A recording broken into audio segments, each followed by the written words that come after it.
as we mentioned before the break, the end of 2016.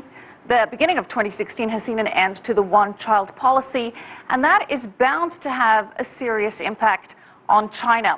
For more on the maternity services in China, we're joined by Molly Quinn. She's a partner at MWE China Law Offices. Molly, thanks for joining us. Thanks for having me. All right, Molly, China has abandoned its decades-long one-child policy. It's also the year of the monkey, which is considered a very lucky year. So how is all of this going to impact demand for maternity services? It is true that without the control of a one-child policy, quite some families would have to consider one child to have a second child. In the past, the parents having more than one child would be subject to a fine. So abolishing one-child policy would have impact on those people who have concerns for the fine in the past. But according to the research by the Chinese Academy of Science, however, abolishing one-child policy will not be the main trigger for families to consider a second child.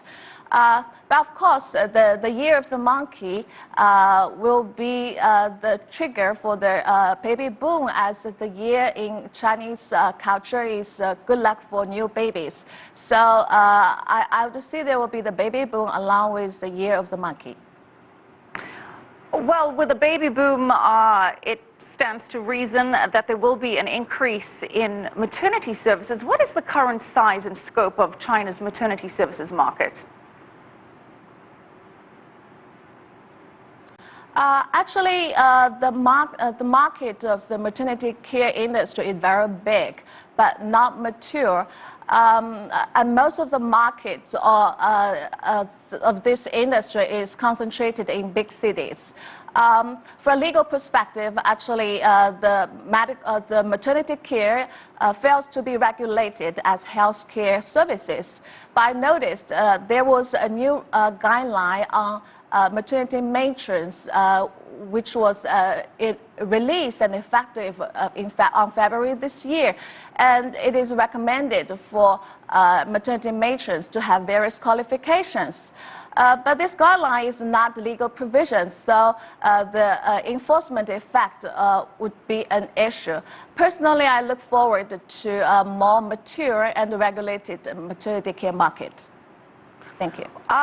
Well, what do you think these typical services involve? The maternity services of a maternity matron, what can one expect when hiring someone like that?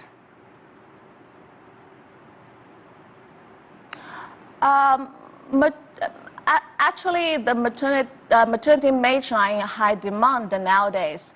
From my understanding, maternity matron can take good care of both the mom and the baby. For the mom, a maternity matron can guide them for breastfeeding, help with basic treatment for wounds if any, suggest meal nutrition, and share knowledge of baby care.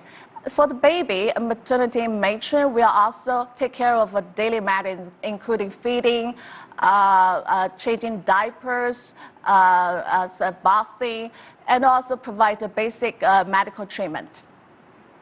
Well, how affordable is this? What can one expect to pay for maternity services? And does that mean that the average Chinese person can get this? Yeah, it could depend. The expenses could vary based on the accommodation, the environment, the locations of, and also the experience of the maternity matron. The difference could be very huge. All right, thanks so much for your time, Molly Quinn, partner at MWE China Law Offices.